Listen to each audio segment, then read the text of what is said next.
Pepin of Landen, also called the Elder or the Old, was the mayor of the Palace of Austrasia under the Merovingian king Dagobert I from 623 to 629. He was also the mayor for Sigebert III from 639 until his death, through the marriage of his daughter Bega to Ansegisel, a son of Arnulf of Metz. The clans of the Pippinids and the Arnulfings were united, giving rise to a family which would eventually rule the Franks as the Carolingians. Life. Pepin's father is named Carloman by the Chronicle of Fredegar, the chief source for his life. His by-name comes from his probable birthplace, Landen, modern Belgium. He is sometimes called Pepin I, and his other nicknames come from his position at the head of the family called the Pippinids after him. He was lord of a great part of Brabant, and governor of Austrasia, when Theodebert II, king of that country, was defeated by Theodoric II, king of Burgundy.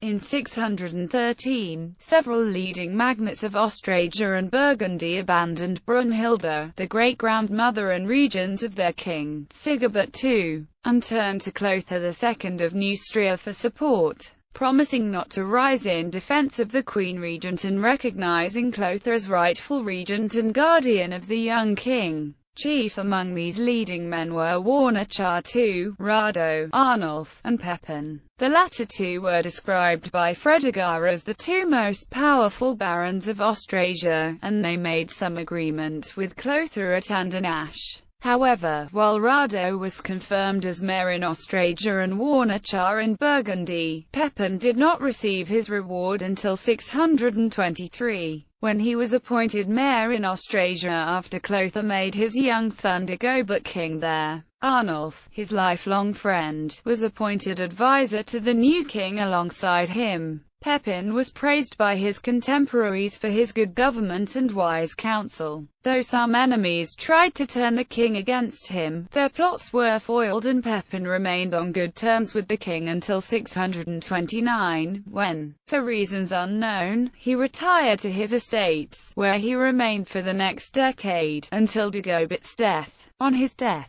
Pepin came out of retirement to take on the mayoralty in Austrasia for the heir Sigebert III and to oversee the distribution of the treasury between Sigebert and his brother, Clovis II, and his stepmother Nanthild, who was ruling on Clovis' behalf in Neustria and Burgundy. Sigebert's share of the inheritance was amicably surrendered, partly because of the friendship between Pepin and the Burgundian mayor of the palace, Aega. Pepin and Arnulf's successor as chief counsellor to the king, Cunibert, bishop of Cologne, received the treasure at Compiègne and brought it back to Metz. Not long after, both Pepin and Aega died. He was so popular in Austrasia that, though he was never canonized, he was listed as a saint in some martyrologies. Butler lists him as blessed. His feast day was the 21st of February. He left 2 daughters and 2 sons by his equally famous wife, Itta.